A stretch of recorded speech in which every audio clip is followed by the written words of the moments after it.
Hello and namaste everyone. Welcome back to lecture 5.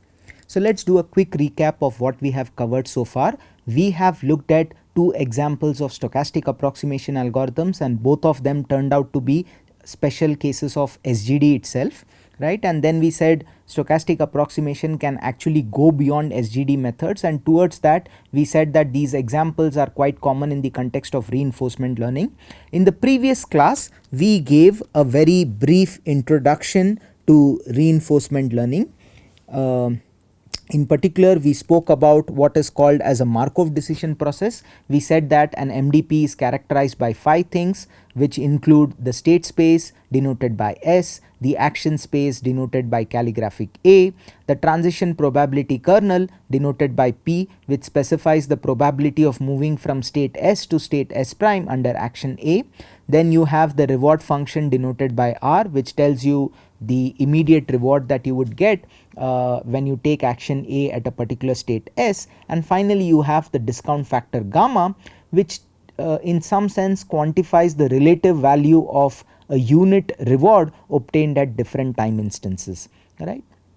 Then we discuss something called as a policy, right. A policy at a very high level tells us how to act, in particular at a given state what action to take. Formally, a policy is a function which goes from the state space to the action space.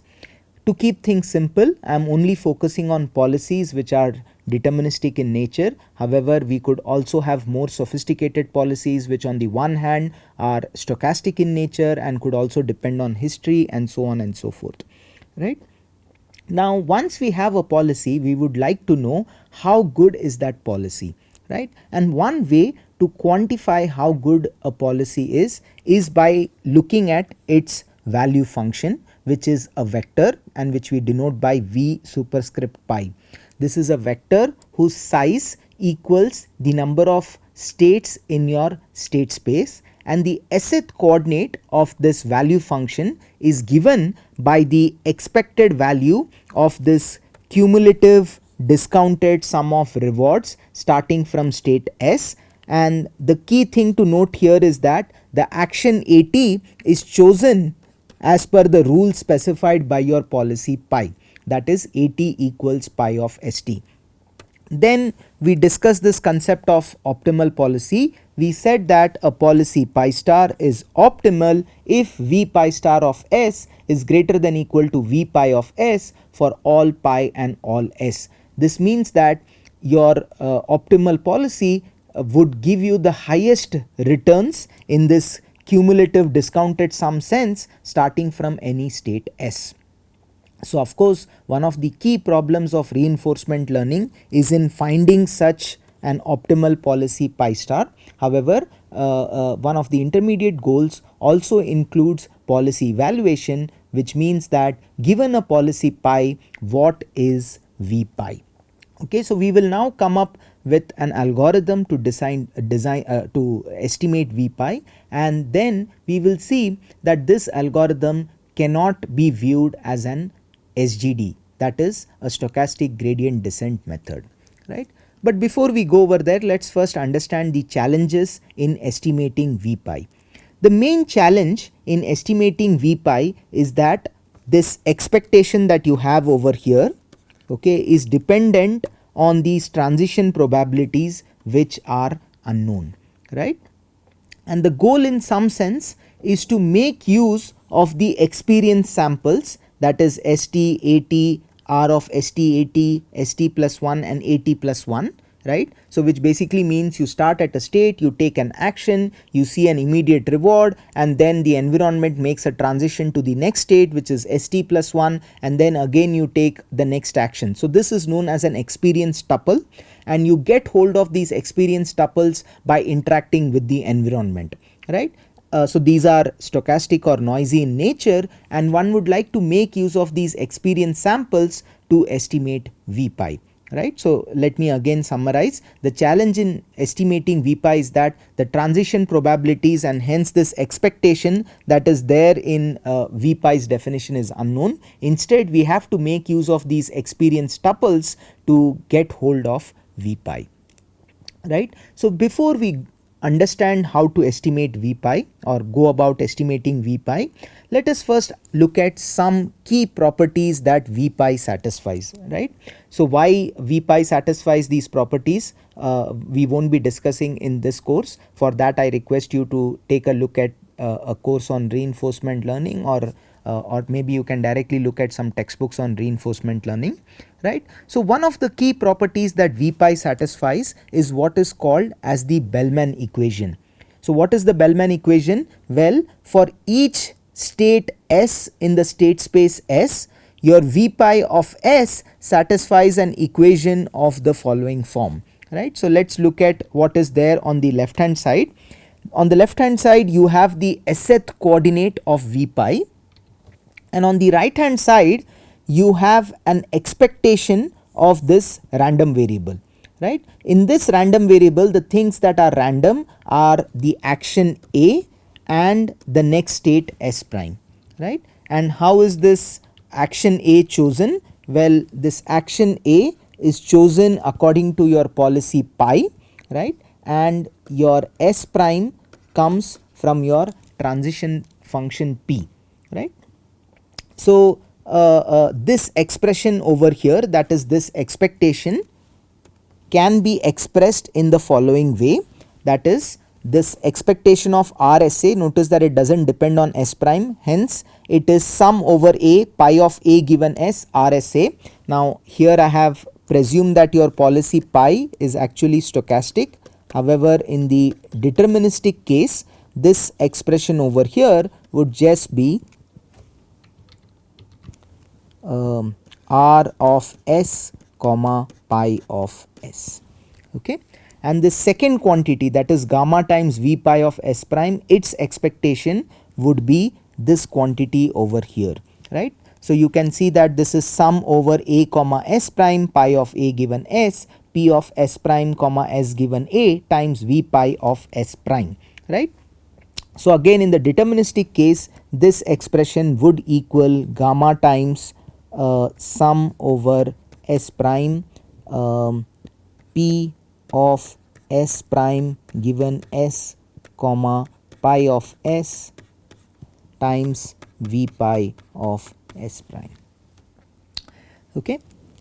Alright. So V pi actually satisfies these Bellman equations, and you can see that we have an equation for each little state S in the state space, right, and these equations can be compactly written as V pi equals R pi plus gamma times V pi times gamma times P pi times V pi, right, where R pi is a vector whose size equals the number of states in the state space, and its Sth coordinate is given by this expression over here, which is sum over A pi of A given S times RSA. Again in the deterministic case, this will basically be R of S comma pi of S, right. So this will be the Sth coordinate of this vector R pi, and then you have gamma times P pi. Now P pi is a matrix of size S cross S, and its S prime entry is given by this expression that we have over here, right. So you can see that in the stochastic case, it is sum over A pi of A given S times P of S prime given S comma A. So basically you can think of this as all possible ways of starting from S and going to S prime. So you start at S, pick an action according to the rule specified by pi, right, and then once you pick an action, you go to S prime with probability S prime given SA. Again in the deterministic case, this expression would basically be P of S prime given S comma pi of S, right. So when I say deterministic case, I mean the policy is deterministic, right. So in this sense, so let's go back to this equation, right. So we have this compact way of representing the Bellman equation, and one can see that because of this reason one can interpret V pi as the solution to a linear system of equations given by x equals r pi plus gamma p pi x, right. So notice that r pi and p pi I have retained as it is, and wherever v pi was there I have replaced it with x, right. So we want to find v pi, so we think of that as the unknown, and once you know pi, right, you can figure out what r pi and p pi is when the reward function and the transition matrix are known, right.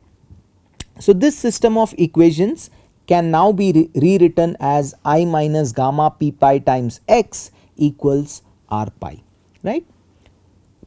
So now we want to solve this linear system of equations so that we can find v pi. So let me summarize what we have done so far. Our goal was to do policy evaluation, that is, given a policy pi, figure out how good it is, and one way to figure out or quantify how good a policy is to estimate v pi, and then we saw that v pi satisfies some Bellman equation which can be reinterpreted as some linear system of equations given by I minus gamma p pi x equals r pi. So x here is the unknown and v pi is the solution to this linear system of equations. So if you solve this linear system of equations, we can get hold of v pi.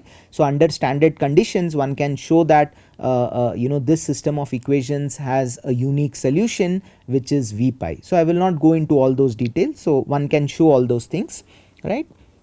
So again one can ask, if you have a linear system of equations and there is a matrix and a vector, so the matrix here is I minus gamma p pi and the vector is r pi. So given the matrix and r pi, why can we not solve them?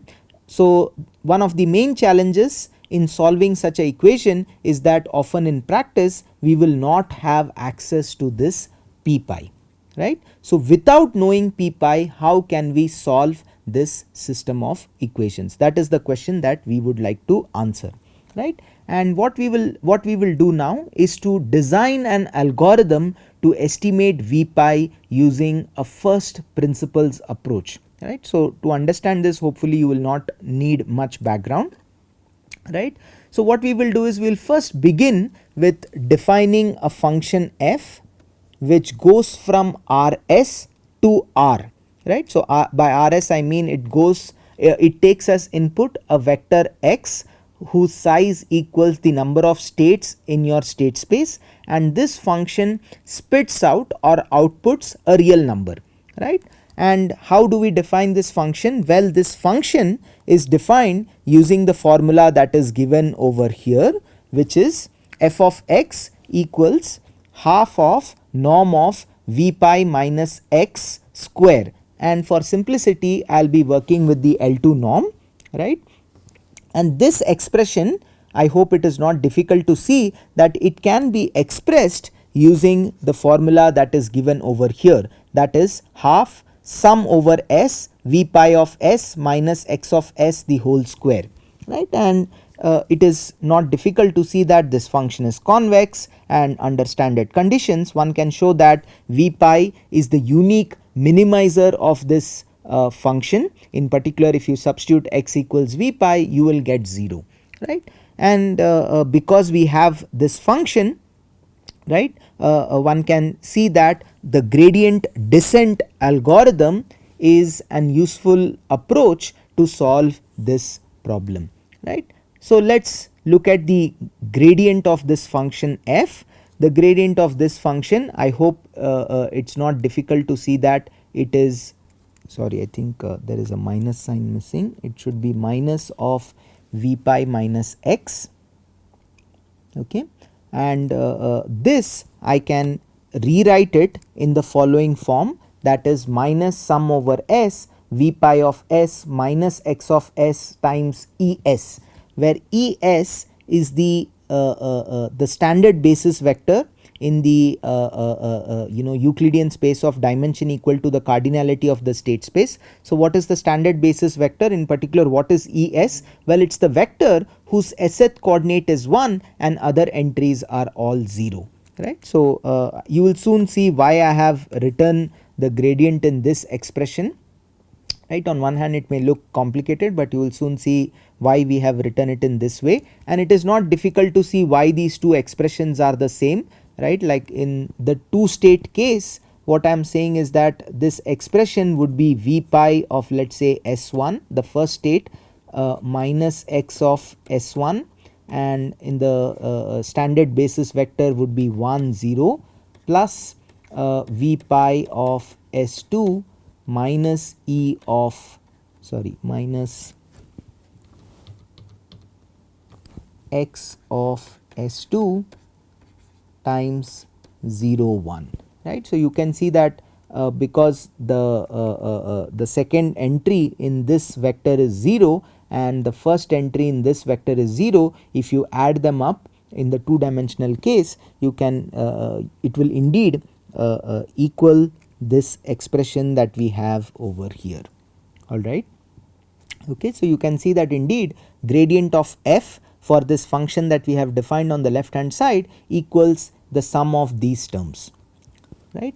Thus, a naive gradient descent method, right, a naive gradient descent method to find v pi would be the one that is specified in this equation over here, that is xn plus 1 equals xn minus alpha n times grad f of xn, right. The minus over here comes in because we want to do a gradient descent, that is we want to move in the direction that is opposite to that of the gradient, hence we have this minus sign.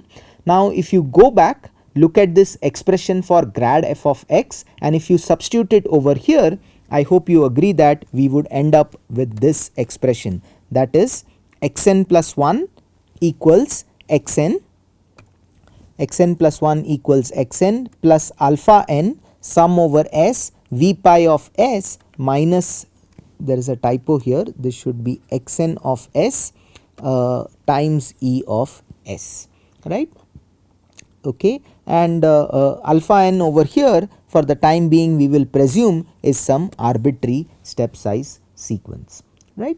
So, one can see that okay, we have a gradient descent algorithm, right, and can we execute this algorithm? Of course we cannot execute this algorithm because we do not know v pi, right. So, the goal of this algorithm was to find v pi, right. So, we cannot have an algorithm which makes use of v pi. So, of course this algorithm cannot be executed when the goal is to find v pi, but hopefully we can build upon this update rule by making use of some properties of v pi. In particular, as I told you before, that v pi satisfies a Bellman equation which is rewritten over here, right. So, v pi equals r pi plus gamma times p pi v pi, right. Now, at time step n, right, at time step n, let us say we somehow did something and figured out an estimate of v pi in the form of xn, right. So, we do not know v pi, but v pi satisfies this right hand side, again this right hand side contains v pi, we do not know v pi, however we have a guess for v pi at time step n which is x of n, right. So, hence we can say that v pi at time step n can be approximated by this quantity that we have on the right hand side, which is r pi plus gamma p pi x n. How good is this approximation will depend on how close is xn to v pi, but nevertheless one can think of this right hand side as an approximation, right. So, you know, this approximation, if you look at the sth coordinate of it, one can see that v pi of s will then approximately equal the sth coordinate of the right hand side, and the sth coordinate of the right hand side is the sth coordinate of r pi plus gamma times sum over s prime p pi of s prime given s times xn of s prime, right. So, if you go back to our previous algorithm that we had written over here, we could not execute this algorithm because we did not have access to v pi. However, we now have an approximation to v pi, and hence as a first guess we may say okay, we do not know v pi, how about we replace v pi with an approximation, right, and this would lead us to this update rule, which is xn plus 1 equals xn plus alpha n times sum over s, and wherever you had v pi of s, we have now replaced it with its approximation, and the rest of the entries remain as before, right. So now what I will do is I will massage this update rule into a slightly different form. In particular, the first thing I will do is I will multiply and divide by the cardinality of the state space, right, and then I will pull out this expression out and write it as a multiplying factor to this expression over here, right. So I can pull this out despite this quantity over here not containing p pi of s prime given s. The reason being p pi is a row stochastic matrix, which means that if you look at the entries of each row, they will be non-negative and they will add up to 1, right, and since this quantity does not include s prime, so when I sum this expression over s prime, okay, that will be 1 and we will get back this expression, okay. So the point I am making is that I can indeed pull it out in this fashion and I am not changing what we have over here, alright. Okay, so once I write it in this fashion, I can reinterpret this expression as an expectation of this expression, right, where the random variables are actually s and s prime, and the distribution of s is that it is uniformly sampled from the state space and s prime is sampled from this distribution over here, okay. So let us go over it slowly, right. So we started out with this naive gradient descent method, right. This algorithm cannot be implemented because the purpose of this algorithm is to estimate v pi. However, we notice that v pi satisfies this Bellman relation, and at time step n we would have some approximation or some knowledge of v pi in terms of xn. Hence we can replace this v pi by xn, and in particular we can get hold of an approximation to v pi of s, and once we plug in this approximation and do some massaging of the update rule, we can see that the update rule looks like xn plus alpha n times the expectation of this quantity, where the random variables are s and s prime, and s is sampled uniformly from the state space s and s prime is sampled from this distribution, right. Now because we have an expression involving an expectation, right, we can drop that expectation and replace it with a sample, right, and that would give us a stochastic variant of the algorithm, right, and that algorithm is what I have written over here, right. So this is xn plus 1 is xn plus the cardinality of the state space times alpha n times the square bracket. Now notice that the difference between this update rule and what we had before over here is that earlier we had this expectation and now I have replaced that expectation with a sample, right. And what is this sample? Recall that the expectation was with respect to the current state and the next state, and we will presume in this sample that Sn is uniformly sampled from the state space S, capital S, and Sn prime is sampled from this distribution, and for simplicity we will presume that both these samples are obtained with independent randomness, right. So of course, as a person listening to this video, a natural question that may arise in your mind is whether such a sampling strategy is possible in real world settings, right. So the short answer to that is often it will not be possible. However, in some very special cases, for example if we have access to a simulator, then indeed such a sampling technique is possible. Like for example, let us say you have access to a chess engine, which means that you can start the game at any particular scenario, which means some configuration of pieces. So that will correspond to a state S, right, and we can presume that the state this chess engine actually gives us this state which is uniformly sampled from all possible states, right, and then you make a move at that particular configuration of pieces, and then the computer returns like plays its move and leads you to the next configuration of pieces which will correspond to S prime, right. Okay. So, the way you make your move would correspond to this pi over here, right, and the way the computer makes it move will correspond to the unknown transition dynamics captured by this symbol capital P, right. Okay. So, so in this special scenario where we have access to a simulator, there such a sampling technique is possible. If not, then our update rule will need to be modified, right. So, I want to keep this discussion very simple, and hence I will not be discussing this sophisticated case.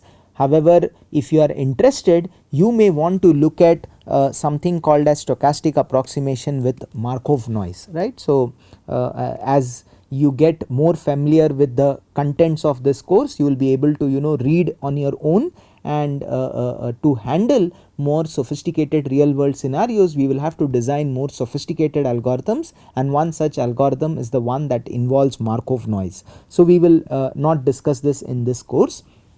Alright. So, let us now go back to our earlier discussion which looks at this naive policy evaluation algorithm, right. So, the naive policy evaluation algorithm, right, was basically xn plus 1 equals xn plus cardinality of S times alpha n times something, and that whatever expression was there in that square bracket we will now rewrite it as h of xn plus mn plus 1, where h of x is this expression over here and mn plus 1 is what we had in the update rule minus h of xn.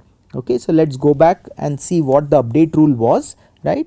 So, this was the update rule. This update rule is a stochastic update rule, and in some sense what we are doing is we are taking the expectation of that noisy update rule, right, and if we take the expectation we will get back what we had over here. So, if you recall this expectation that we have over here, right, this expression is indeed r pi plus gamma p pi xn minus xn, right. So, this whole expression along with the expectation can be written in this form, and based on this, right. So, of course, based on this, right, we can rewrite the update rule in the following form, right, where h of x is given by this expression, right, and mn plus 1 is whatever we actually use to run the algorithm minus h of xn.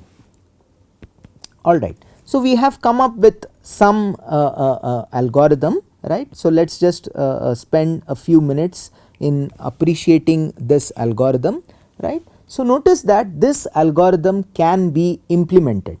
Why can it be implemented? Because it does not require knowledge of v pi, right. So, notice that in this whole algorithm you only have xn's, and at time step n you have access to xn, and since you have access to xn, right, all the quantities over here, in particular xn of Sn prime, xn of Sn, okay, that would be known, right, and we will presume that we also will have access to the immediate reward. So, once you have access to the immediate reward and xn, this whole expression actually becomes known, right. Also notice that this stochastic algorithm does not have anything in its expression relating to p pi, right. So, as I told you, p pi depended on these transition probabilities which are unknown, right, and in some sense that is the reason why we prefer working with a stochastic version of that algorithm that we wrote on the previous slide, right.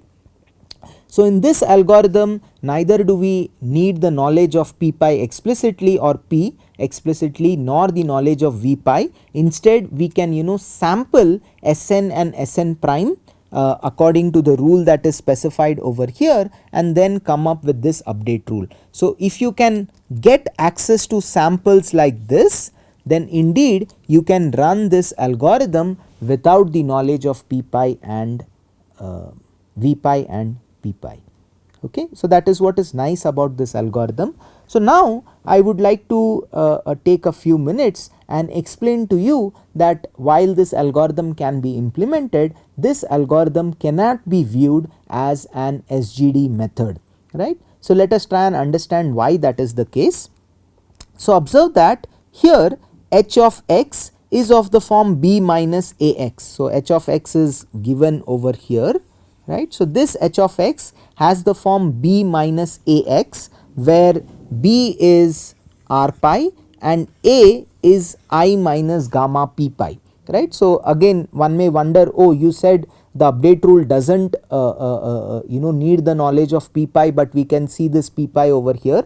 Well, this is the form that we use to analytically analyze our algorithm. However, when we implement the algorithm, we would actually be making use of the form that is given over here, right. So in this form, notice that we don't need the knowledge of p pi or v pi, we just need access to samples Sn and Sn prime to run this algorithm, right. However, when we want to analyze the algorithm, we will write it in a suitable form which is given over here, right, which is given over here, right. So in this case, h of x has this form b minus ax, where b is r pi and a is I minus gamma p pi, right. So now my claim is that this h of x that we have over here, okay, this h of x is not a gradient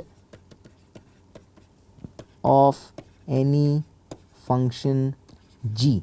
That is, you cannot find any function g such that h of x equals grad g of x. So the claim is that you cannot find a function like g.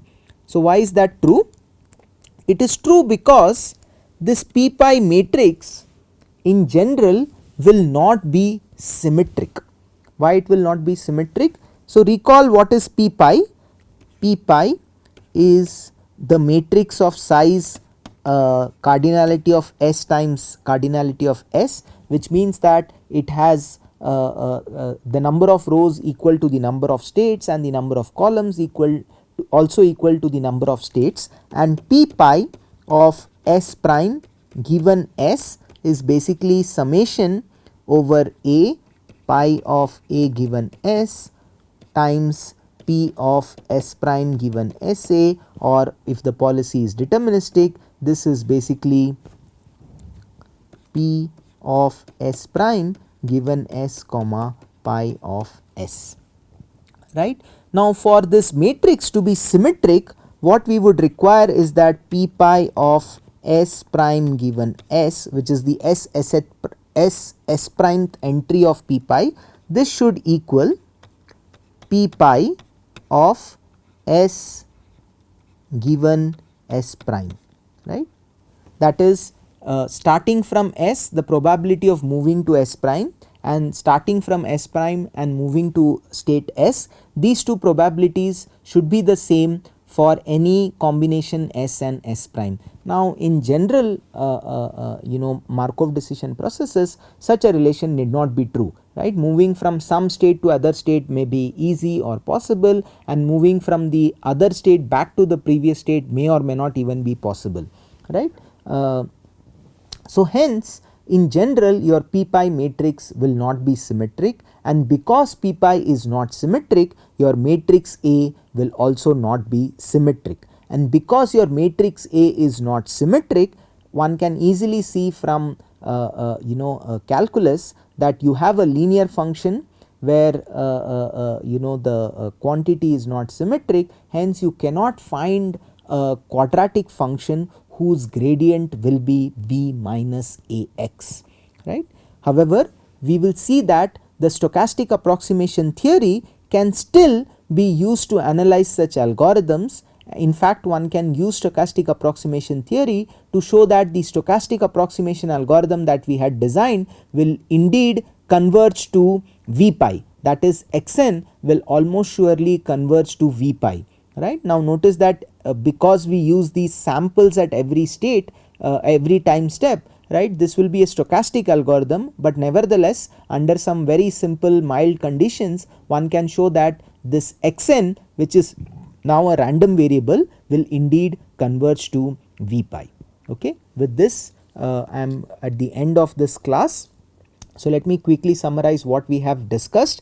In lecture 5, we looked at an example of a stochastic algorithm which cannot be expressed as an SGD. So as I said, the true potential of stochastic approximation lies in the fact that we can have algorithms beyond SGD as well, and these algorithms are extremely popular in reinforcement learning and related applications. With that, I would like to thank you. Hope you will join again in lecture 6.